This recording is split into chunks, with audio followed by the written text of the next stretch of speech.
औज़ुबिल्लाहि मिनश्शैतानिर्रजीम बिस्मिल्लाहिर्रहमानिर्रहीम अस्सलामु अलैकुम वरहमतुल्लाहि वबरकातुहू। सूरह नहल है मेरे सामने और सूरह नहल की आयत नंबर 67 है, पारा नंबर 14 है और रुकू नंबर 15 शुरू है। आयत नंबर 66 में अल्लाह तबारक व तआला ने दलील नकली बयान करना शुरू किए हैं।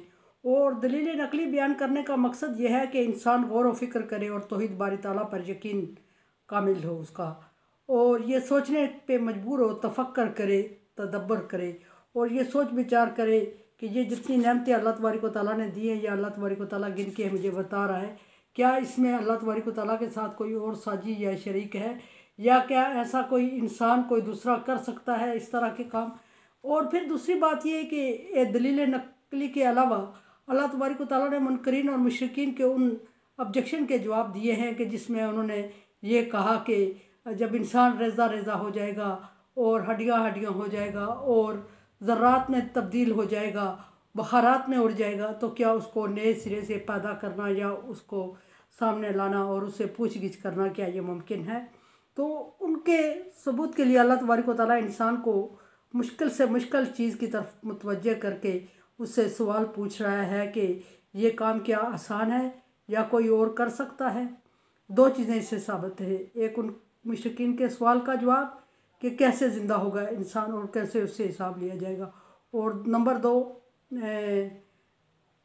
दलाइल नकली के अल्लाह के अलावा कोई ऐसा कर सकता है। फरमाया अल्लाह तबारक व तआला ने आयत नंबर 66 में मिसाल दी कि अल्लाह तबारक व तआला ने खून और गोबर के दरमियान से तुम्हारे लिए वो दोनों चीज़ें मकरूह और हराम चीज़ के दरमियान से तुम्हारे लिए अल्लाह तबारक व तआला ने जो दूध मुहैया किया, क्या इस पर गौर व फिक्र नहीं करते या कोई और ऐसा कर सकता है।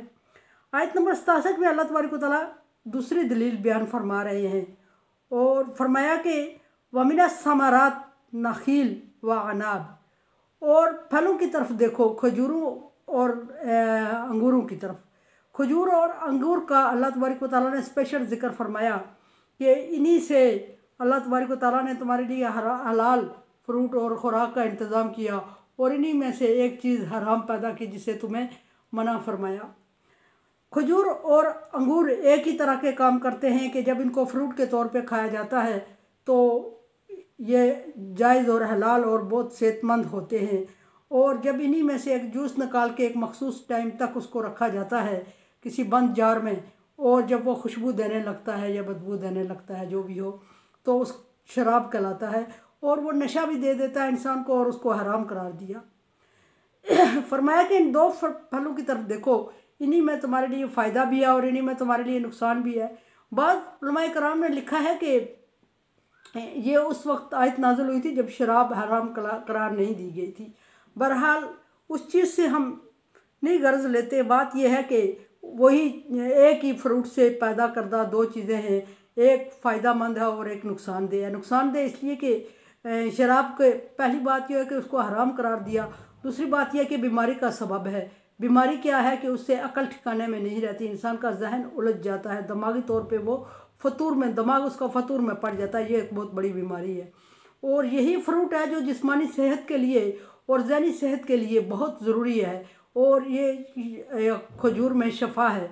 फरमाया कि जिसने 3 अजवा खा ली उसके लिए कोई बीमारी मुमकिन ही नहीं कि उसके जिस्म में कोई बीमारी ठहरे, और इसको शफा करार दिया नबी सल्लल्लाहु अलैहि वसल्लम ने, और इसी से बने हुए शीरे को शराब के नाम से हराम करार दे दिया क्योंकि उसमें बीमारी है। बीमारी ये कि जो तुम कहते हो तुम समझ नहीं पा रहे, मीन के अकल में फतूर आ जाता है, जहन में फतूर आ जाता है, सोच सलाहियत ख़त्म हो जाती है।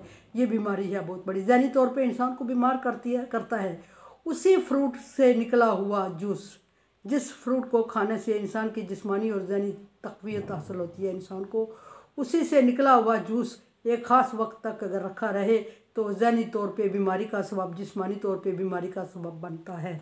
ये भी सोचने की बात है बहुत बड़ी, और इसमें भी अक्ल वालों के लिए निशानियां हैं कि वही फ्रूट था जो इंसानी जिस्म और दिमाग के लिए कवी था, और वही फ्रूट है जो जिस्मानी और दिमागी तौर पे इंसान को ज़ईफ़ मफलूज कर देता है, और इसको मना फरमाया, हराम करार दिया और उसको हलाल और जायज़ करार दे दिया।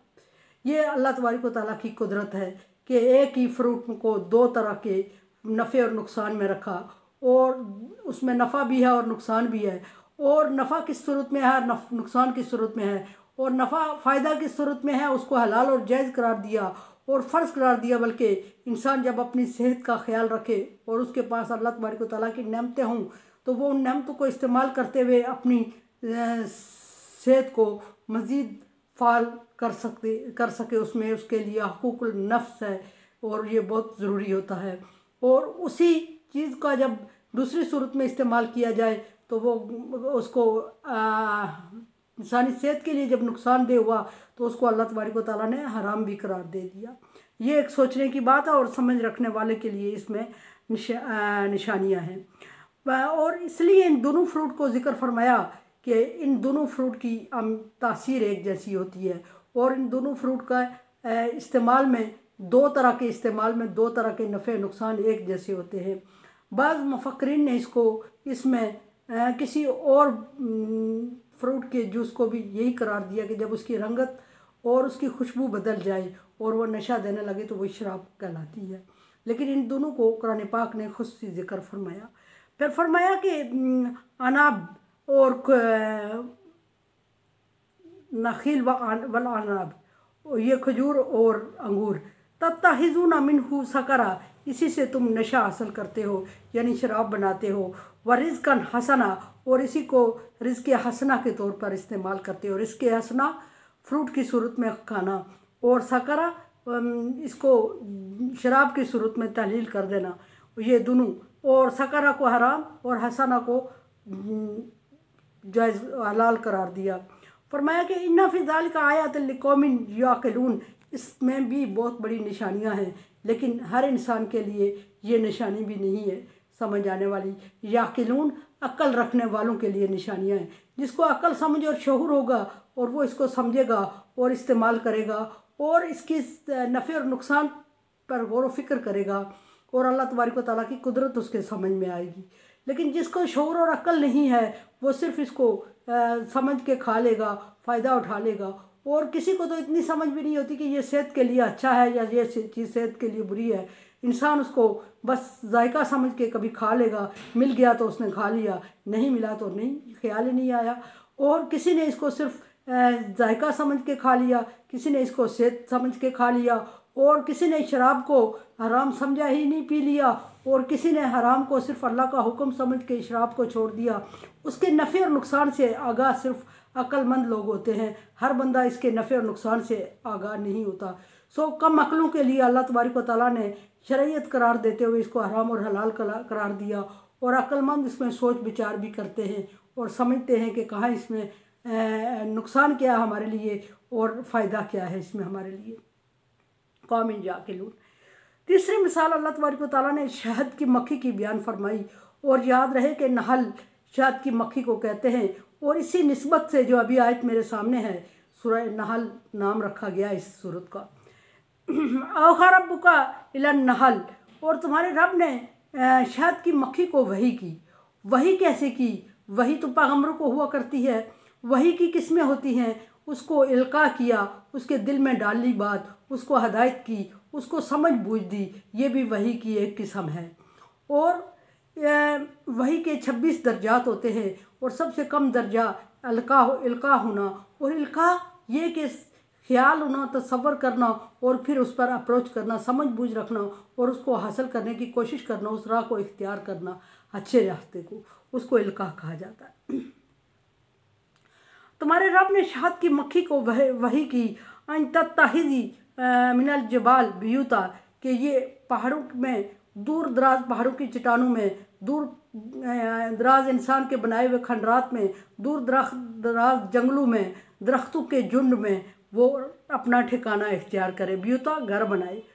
और फरमाया कि जिबालन बियूता मिन शजर व मिम्मा यारिशून, और दूर दराज के जंगलों में वो जब घर बनाती है और बड़े खूबसूरत छतें बनाती है, और उसका घर इंतहाई खूबसूरत और इंतहाई मजबूत होता है, और ख़ूबसूरत छतें की सूरत में। और ये एक मज़े की बात है कि सेपरेट रूम की सूरत में, शहद की मक्खी का घर हर बच्चे के लिए सेपरेट रूम है उसमें। यह अल्लाह तबारक व तआला की कुदरत है। और अल्लाह तबारक व तआला ने उसको वही की कि दूर दराज जंगलों में, पहाड़ों में, चट्टानों में, खंडरात में इस तरह के घर बनाए, खूबसूरत और मजबूत घर बनाए सेपरेट रूम की सूरत में। और फिर फरमाया कि यारिशून वो छत्ते बनाती है और उस छत्ते में फिर वो रिहाइश इख्तियार करती है, रिहाइश इख्तियार करती है और उसमें अंडे देती है। और वो अंडा हर एक रूम में बिल्कुल अपने खाने में, अपने कॉलम में बंद रहता है। और बंद रहने के बाद जब वक्त आता है तो वो बच्चे की जिंदा की सूरत इख्तियार करता है, लार्वा प्यूपा बन के, और फिर वो बच्चे की सूरत इख्तियार करता है और बिला आखिर वो हशरात बन जाता है और वो भी वही काम करने लगता है जो उसके बड़े करते आ रहे थे। यानी वो उसको वही की और उसने घर बनाए और इस तरह के घरों में जगह दी, छत्ते बनाए। और फिर हुक्म दिया सुमा कुली बिन कुल समारात, फिर हर एक फल और हर एक फूल के उसने रस चूसने शुरू कर दिए। ये अल्लाह तबारक व तआला की हिकमत है। और उसने उसको सिखाया और उसने फिर उस शहद की मक्खी ने उसको अपने लिए खुराक का ज़रिया बनाया, उस जगह जगह फलों और फूलों का रस चूसा और फिर अपने अंदर स्टोर किया। और अपने अंदर स्टोर करने के बाद उसको शहद बना के इंसान के लिए प्रोवाइड किया और फिर मोम बनाया अपने परों से। ये अल्लाह तबारक व तआला ने शहद की मक्खी को सिखाया। बिल्कुल उसी तरह जिस तरह अल्लामा आदम अस्मा कुल्लिहा, आदम अलैहिस्सलाम को सारी चीज़ों के नाम सिखाए। फ़र्क इतना है कि आदम अलैहिस्सलाम अशरफुल मखलूक़ात और ऊपर से फिर पैगम्बर थे और शहद की मक्खी एक मामूली सा हशरात है। लेकिन सूझबूझ समझ हदायत अल्लाह तबारक व तआला ने उसको भी दी और उसने भी अल्लाह तबारक व तआला के बताए हुए रास्ते को इख्तियार करते हुए तरह तरह के फलों से रस चूसे और फिर फसलू की और फिर सुबुली रब्बिक जुलुला और फिर तरह दूर दराज एरिए का सफ़र किया उसने और उन फलों और फूलों को चूसने के लिए, उनका जूस हासिल करने के लिए, जो सिर्फ अपने छोटी सी मक्खी अपने पेट में स्टोर करती है दूर दराज। और वो समझे कि कितना सा हिस्सा होता होगा फल या फूल का, जो कि वो मक्खी, इतनी नन्ही सी मक्खी दूर दराज सफ़र करके करोड़ों अरबों फलों में से चूस के अपने अंदर स्टोर करती है, फिर उसको शहद की शक्ल देते हैं अल्लाह ताला। और वो कितना कीमती होता होगा और वो फल और फूल का कौन सा हिस्सा होता होगा जो कि इतना माइनर सूरत में शहद की मक्खी के पेट में जाता होगा कि लाखों फलों और लाखों फूलों में से वो हासिल करती है और फिर बहुत दूर के सफ़र करती है। और वो दरख्तों में हो, छतों में या जंगलों में हो, सराओं में हो या बियाबान या पहाड़ों की चट्टानों पे हो या घरों के खंडरात में हो, वो अपने ठिकाने को भूलती नहीं है। दूर दराज के एरिया में सफ़र करके और वो हासिल करती है शहद और बना के स्टोर करके अपने घर तक पहुँचती है। और घर तक पहुँचती है तो उससे कितने काम लिए जाते हैं, उससे वो फिर मोम की सूरत में इंसान को प्रोवाइड करती है, शहद की सूरत में प्रोवाइड करती है, अपने लिए ताकत का ज़रिया बनाती है और उससे फिर अगली जनरेशन के लिए उसके लिए खुराक का ज़रिया बनाती है। बनाती मक्खी नहीं है बल्कि उसने जमा करके लाना होता है, कुदरत बना खुद दिया करती है। फरमाया कि रब्बी का अल्लाह ताला ने उसके रास्ते उसको याद दिलाए और उन रास्तों पे चलाया। आयत लंबी हो गई है, बाकी इंशाल्लाह कल होगी। और मेरे चैनल को आप सब्सक्राइब कर रहे हैं, thank you so much. Like dislike as you like. मेरे चैनल को सब्सक्राइब करने में मेरी मदद करें और इसको शेयर करें, सदका जारिया में मदद करें मेरी। अल्लाह हाफिज़।